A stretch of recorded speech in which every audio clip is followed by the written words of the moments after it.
peuple congolais, bonjour à tous ceux qui prennent le temps de nous suivre. Merci. Vous êtes l'un des initiateurs d'un mouvement de la société civile. Il s'agit de quel mouvement? MRVP, Mouvement révolutionnaire en la voix du peuple. MRVP. Pour quel but vous l'avez créé? Parce que nous avons constaté qu'au Congo, il y a plus de 1000 partis politiques qui ne servent à rien. Malgré la multiplication de partis politiques, euh, nous sentons que le Congo jusque-là balbutie suite à ces partis politiques. Parce qu'il suffit simplement de neutraliser un leader ou de les corrompre et le mouvement tombe à l'eau. Et nous nous sommes dit, nous, les peuples se sentent exploités, ruinés, humiliés. Il est temps que ces peuples-là éliminent les mots comme tribalisme, concurrence, clientélisme, pour enfin mettre ces peuples ensemble et à comprendre que nous ne sommes pas exploités parce que nous sommes d'un tel parti politique ou bien de l'autre parti politique. Nous sommes exploités uniquement parce que nous sommes des Congolais. Et c'est cette identité qui doit nous mettre ensemble pour enfin intégrer ces mouvements et lutter ensemble pour l'intérêt du peuple congolais et du Congo. Ce mouvement, vous l'avez mis en place il y a combien d'années? Il n'y a pas très longtemps. C'est un mouvement mis en place récemment, il n'y a pas très longtemps en tout cas. Alors, nous allons parler de l'actualité politique au niveau de la province du Haut-Katanga, mais aussi au niveau de la République démocratique du Congo en général. Au niveau du Haut-Katanga, il y a un conflit patent entre Joyce Tunda et Patrick Fimbi. Quelle lecture votre mouvement fait de ces contrastes? Vous savez, arrêtez de créer des conflits entre Joyce et Tunda. Il n'y a pas de conflit entre ces deux. Parce que la nomination de maire s'est faite par le décret du président de la République suite à la proposition du ministre des Affaires intérieures. C'est ce que moi je sais. Et quand vous parlez de conflit entre Tunda et Joyce, moi je pense que c'est aller au-delà des termes. Parce qu'ils ne se nomment pas seuls, ça se décide par décret. Ce sont deux personnes qui décident de ces nominations qui créent des conflits entre ces deux-là. C'est ça mon analyse que je peux apporter. Donc, quand on ne parle pas du conflit, alors on parle de quoi? Si on peut, du désordre, voilà les termes qu'il faut dire. Parce que là, nous sommes dans la peau du révolutionnaire. Il est vraiment important d'employer les termes qu'il faut. C'est du désordre. Parce que Jones ne s'est pas nommé seul, Tunda ne s'est pas nommé seul. Ils sont nommés confidentiels. C'est ces décrets-là qui créent le conflit entre les deux là. C'est du désordre. Voilà. Et selon vous, qui doit être maire parmi les deux? En tout cas, c'est difficile de me choisir un candidat parce que je n'ai jamais été proche de Joyce, je n'ai jamais été proche de Tung. Moi, je pense que celui qui est à la hauteur de diriger peut prendre la tête. Ce n'est pas une question de qui occupera la mairie ou tel ou bien l'autre. Je pense que c'est la personne qui sera compétente qui peut exercer cette fonction. C'est ça qui compte. Alors, de la mairie de Lubumbashi à la province du Haut-Katanga, comment vous appréciez le travail abattu par le gouverneur Kazembe Choula? Bon, jusque-là, il n'a pas beaucoup de temps. C'est difficile en tout cas de donner un avis concret sur base de ce qu'il fait. Il faut encore du temps pour voir ses gestes et comment c'est sur base des gestes que nous allons tirer des conclusions. Jusque-là, tout est silencieux, nous l'observons. Au niveau de la RDC, ça fait beaucoup d'années, beaucoup de décennies que nous avons la guerre, nous faisons face, nous Congolais, à la guerre d'agression dans l'est de la République démocratique du Congo. Pour que cette guerre prenne fin, quelles sont les pistes de solutions que votre mouvement propose et quelles sont les causes que vous avez décelées? Mais c'est Serge, le gouvernement sait ce qu'il faut pour mettre fin à cette guerre. Tout le monde le sait. Simplement, nous avons la malchance d'avoir les mauvaises personnes qui nous dirigent, qui n'ont pas la volonté de sauver ce peuple-là. Pour comprendre à fond ce qui se passe à l'Est, il faut comprendre l'histoire. Donc à partir de 1994, dit du génocide qui s'est passé au Rwanda en 1994, ça a commencé pour moi, c'était l'abattement de l'avion. Dans l'avion, il y avait le président Habyarimana et le président Cyprien, donc le président de l'Ouganda et du Rwanda. C'est un processus, un complot concocté par les Occidentaux afin de faire vivre des cauchemars congolais. Ce que nous sommes en train de vivre actuellement, c'était un plan bien défini. Parce qu'à partir de la mort du président Habyarimana et Cyprien, le président rwandais, les Occidentaux ont commencé à manipuler le gouvernement rwandais, à intoxiquer, donc à empoisonner ces peuples de l'Est-là à partir de la guerre. Parce qu'il y a une coopération, la coopération tipoise, qui a imposé au président Mobutu d'accueillir les Tutsis du Rwanda. C'était une imposition de la population turquoise. Et quand Mobutu a essayé de s'opposer, vous voyez, vous connaissez tous la suite de l'histoire, nous la connaissons. Il y a eu Musée qui a fait un coup d'État. Bon, la plupart des gens traitent de Musée que c'est lui qui a apporté cette guerre. Moi, je suis contre cette analyse. Musée a joué le patriote parce que même si Musée avait dit non à cette proposition, il y a les Blancs, ça allait toujours se trouver quelqu'un qui avait faim. Au moins, Musée a fait ce qu'on appelle la tactique politique. Il a sauvé son peuple. Il s'est sacrifié pour l'intérêt du peuple. C'est en tout cas, je salue sa décision. Où qu'il soit, nous continuerons sa lutte jusqu'à la victoire. Et moi, je pense que le piste des solutions, c'est démontrer le côté démon de notre République. Parce que le Rwanda bénéficie dans 10 ans. Dans 10 ans, le Rwanda a été proclamé premier producteur du coltan, alors que le Rwanda n'a pas de mine dans son territoire. Le Rwanda n'a pas de mine. Et puis dans les lacs Kivu, il y a ce qu'on appelle le Kivuat, si je ne m'abuse pas. Le Rwanda est en train de consommer 30% de son énergie à partir du lac Kivu. Vous pensez que le Rwanda va laisser tout ça parce que nous nous supplions, nous avons besoin de la paix, nous lui proposons un document au détriment de tout ce qu'il a comme bénéfice à l'est du pays. Je pense que la seule façon d'obtenir la paix à l'est du pays, c'est de montrer les côtés démons aussi de la RDC, de causer des dégâts collatéraux, de faire, parce que nous sommes déjà en guerre. Même si nous évisons dans ces termes-là, nous sommes déjà en guerre. Le Congo est en guerre. Il y a des morts chaque jour, les gens pleurent, nous constatons les dégâts de la mort. Donc nous sommes déjà en guerre. Ce que nous devons prendre, c'est des mesures aussi pour approfondir cette guerre, de pouvoir enfin qui est grand, qui est petit, à qui appartient cette partie de l'Est. C'est important en tout cas. Pour notre mouvement, nous pensons que c'est la seule solution. Parce qu'il n'y a pas de courtoisie il n'y a pas de courtoisie dans la collaboration entre pays. C'est les intérêts. Si vous sentez que votre intérêt est mis à genoux, vous avez le droit de vous battre pour votre intérêt. Merci. Alors, cette guerre a commencé avec le régime Mobutu, passant par le régime Joseph Kabila, Mzee Laurent Kabila. Aujourd'hui, nous sommes dans le régime Tshisekedi. La guerre continue. Elle prendra fin avec quel régime? Si M. Félix décide de mettre fin à cette guerre, il le peut. Je pense que la guerre, c'est une question de volonté. Ça implique beaucoup de moyens, ça implique beaucoup de sacrifices. C'est aussi une grande décision à prendre. Et moi, je pense que si même le président Félix décide de montrer les côtés de moi au Rwanda, je pense que le Rwanda va se mettre à sa place. C'est un petit pays qui n'est même pas comparable au territoire de Gasenga. Le territoire de Gasenga est plus grand que le Rwanda.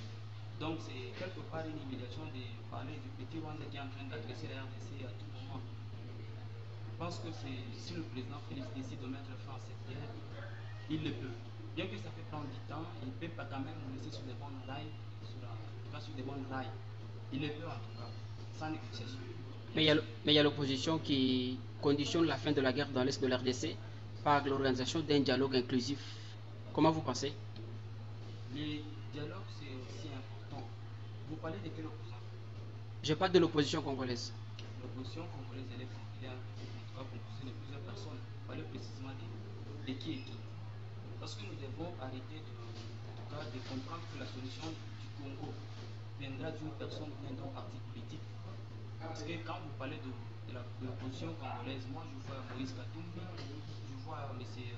Martin Fayulu, M. Denis Sanga, le docteur Mukwege, Seth Kipuni et tout le reste.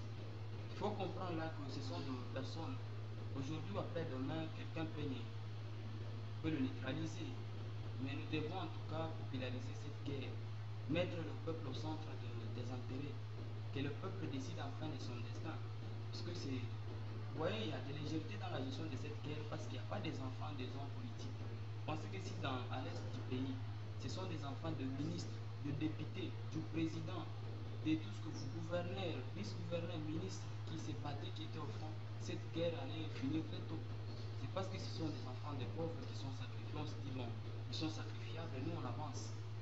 Et je pense que le dialogue aussi est important parce que dans la situation où nous nous trouvons, nous avons besoin de l'avis de tout le monde.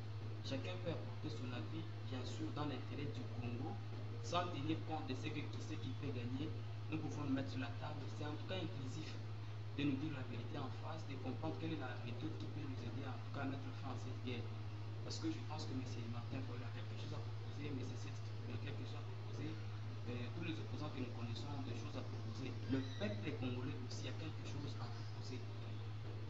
En dehors des opposants que vous avez cités, il y a également le rebelle Corneille Nanga et Joseph Kabila qui exigent un dialogue du gouvernement de Kinshasa. Est-ce possible de dialoguer avec la rébellion? Mais c'est qui est rebelle? Je parle de Corneille Nanga et de Joseph Kabila. Vous savez, le terme là, rebelle, c'est un terme fort. Parce qu'il faut éviter de tomber dans la psychose. Donc vous voulez dire qu'ils ne sont pas rebelles? Non, je suis en train de m'expliquer parce que la rébellion a une définition bien précise. Il ne faut pas tomber dans la psychose. Parce que lui, il s'est dit, il a trahi son pays. Il a trahi son pays. La seule façon de mettre les choses sur les rails, c'est de combattre le pouvoir qu'il a donné à M. Félix. Il a ses raisons, il ne s'appelle pas rebelle. Et si nous voulons vraiment aider les choses, il faut éviter les termes et les gros mots. Simplement, moi je pense que nous l'avons demandé avant. C'était important en tout cas de parler avec M. Nanga. Quand quelqu'un décide de prendre les armes, il faut l'approcher, il faut l'écouter. Parce que ça cause toujours. L'arme ne sait pas sur qui, la balle ne sait pas sur qui elle tombe. Elle peut tomber sur un ami, sur un frère, sur un enfant, elle ne choisit pas. C'est pourquoi quand quelqu'un décide de prendre les armes, il faut l'approcher, l'écouter et surtout le raisonner, le mettre à la table. Et quand vous dites que M. Kabila exige, moi je pense qu'il n'est pas dans la posture d'exiger quoi que ce soit. Il était congolais, il pouvait le faire. Il était à la tête du pays, il pouvait le faire. Donc il peut demander, oui, pas exiger. Parce que quand il avait le pouvoir, il avait aussi la chance de faire tout ce que M. Félix ne fait pas. Donc il n'est pas dans le droit d'exiger quoi que ce soit. Il peut demander. Parmi les Congolais, il a été président de la République. C'est important aussi qu'il donne son avis. C'est important aussi que ces dialogues existent avec M. Kabila. Mais entre-temps, il y a la justice congolaise qui a condamné Corneille Nanga, qui a condamné également Joseph Kabila. Vous pensez que le dialogue sera possible avec les condamnés? Vous voyez, c'est ce que nous. Parce que quand vous parlez du dialogue, il faut aussi consulter les initiateurs du dialogue. Parce que celui qui a parlé du dialogue, c'est M. Félix Antoine Médial. M.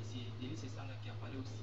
Mais nous tenons compte de la parole du président de la République, M. Félix, parce que c'est lui qui a la possibilité de nous accorder ce dialogue entre Congolais.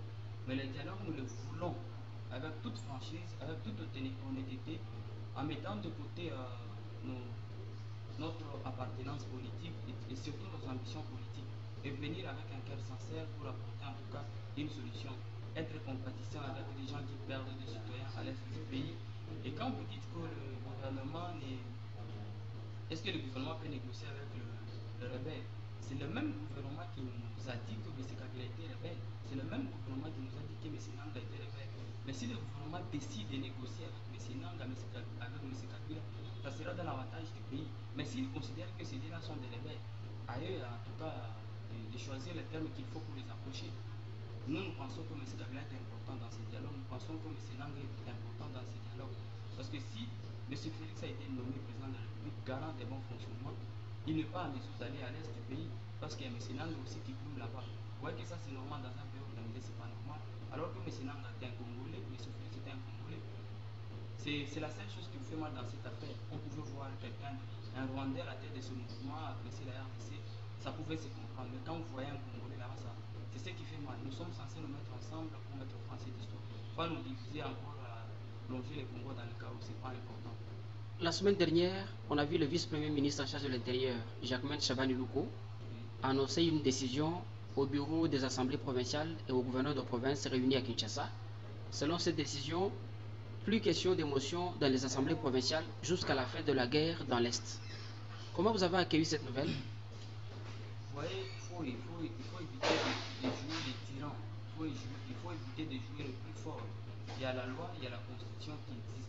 Et la loi, en tout cas, la constitution, dans son article 3, 175, 197, 200 et 204, reconnaît le pouvoir de province, attribue le pouvoir aux élus provinciaux à décider sur l'avenir et à vérifier. Donc il n'y a aucun mécanisme constitutionnel qui permet au vice-premier ministre, au ministre des Affaires derrière de décider ou de stopper. Ça n'existe pas dans la Constitution. La Constitution ne donne pas le pouvoir ni au chef de l'État, ni au vice-premier ministre de décider ou de stopper. Au moins, s'il peut le faire en tant que patriote, en tant que Congolais, d'aller raisonner les députés, leur faire voir les enjeux et surtout la posture où la RDC se trouve pour privilégier d'abord la paix et les dialogues. Dans ce cas, oui.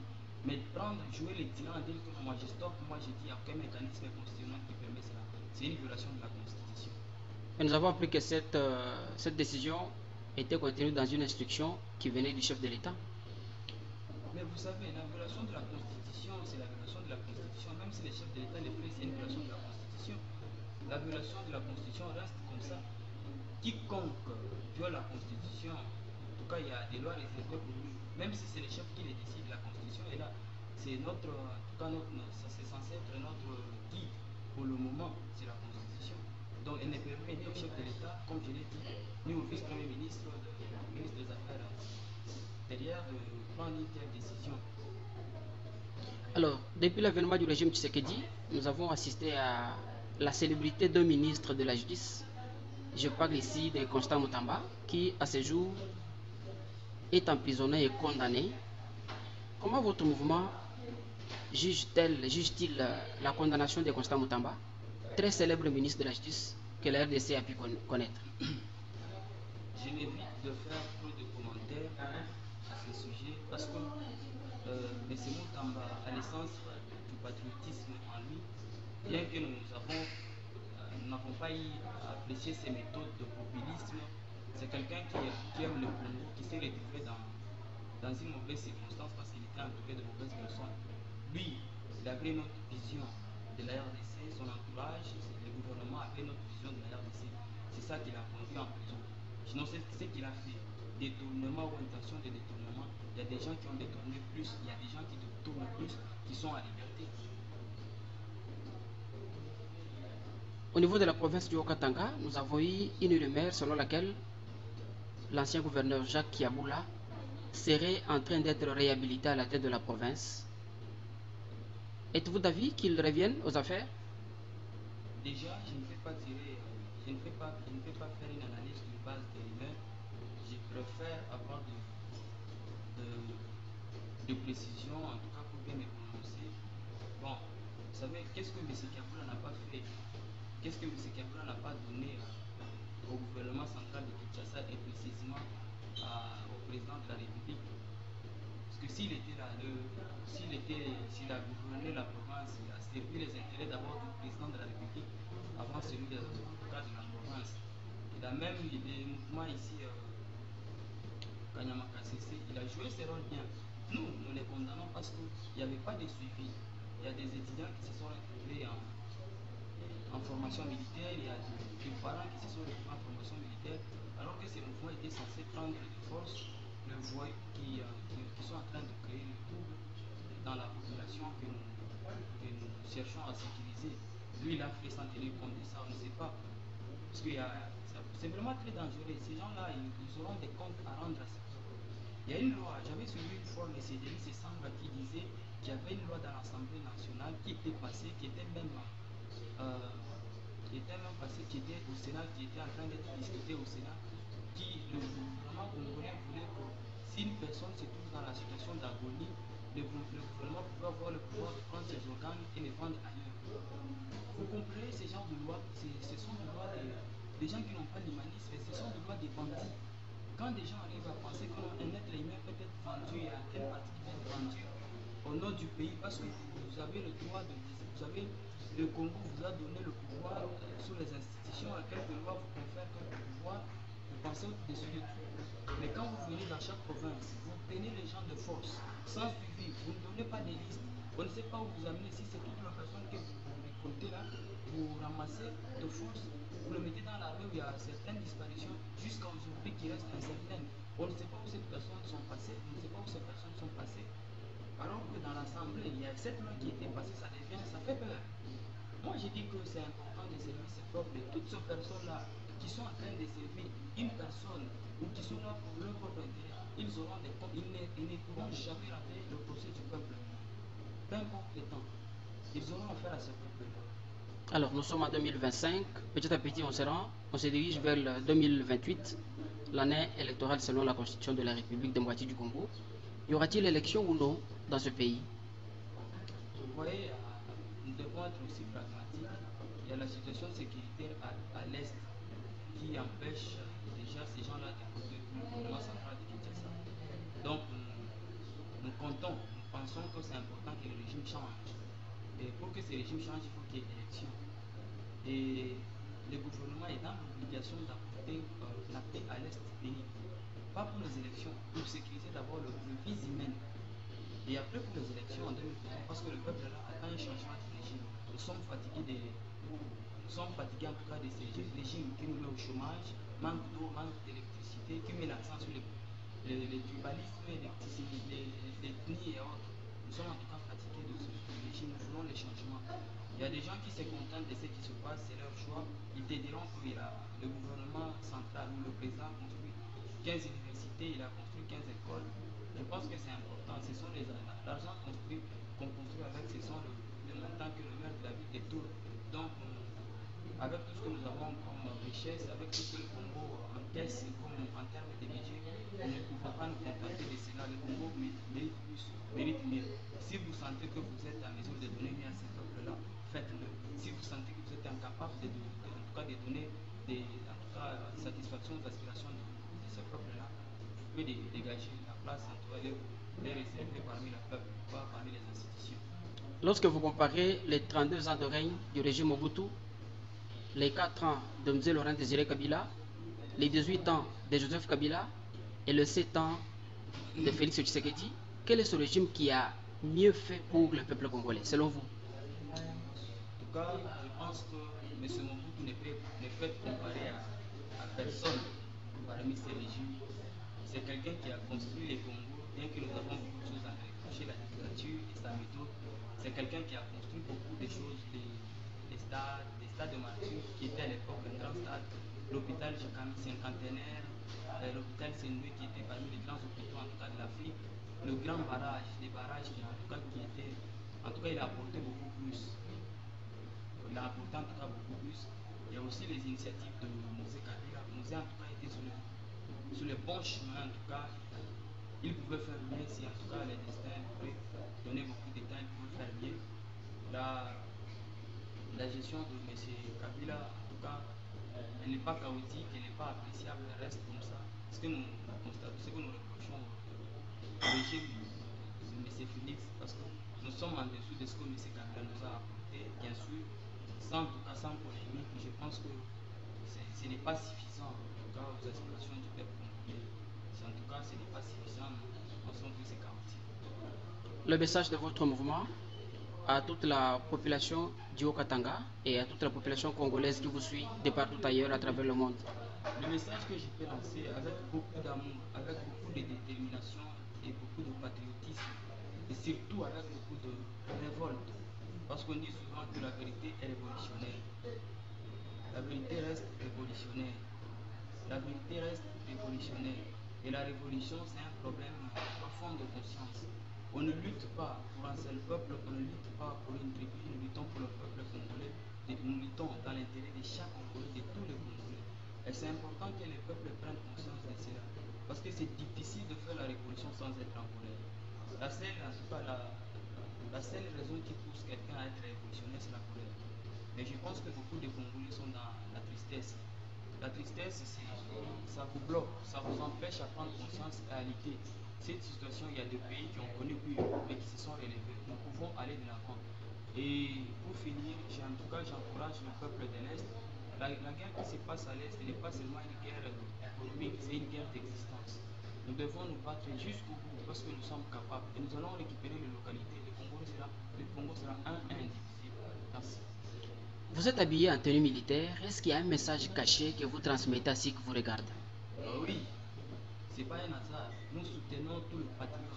Il y a de vrais soldats qui sont morts, qui se sont sacrifiés pour cette nation, pour sauver l'Est de la RDC, comme Mamadou Ndala et tous ses compatriotes qui sont sous les rangs des héros, même s'ils ne sont pas officiellement proclamés. C'est un message de soutien au FRDC, conscient, qui protège le peuple, qui sécurise le peuple partout où il le trouve. En cours de route, pendant la nuit, il se dit, je suis là pour sécuriser le peuple et son bien. Et aussi un message à cette jeunesse congolaise de prendre conscience, de lutter en tout cas pour notre intérêt. Il n'y a pas de sauveur. Il n'y a pas de sauveur qui tombera du ciel pour sauver en tout cas ces peuples. Même Dieu, en tout cas, Dieu ne peut pas lutter à notre place. Il nous a donné l'intelligence et la sagesse, la force pour mettre les fins à ces choses. Nous avons prié, Dieu a exaucé. C'est le moment pour nous d'agir, pour apporter la paix, dans ces localités longtemps en tout cas occupées par la guerre. Monsieur Agonès, merci.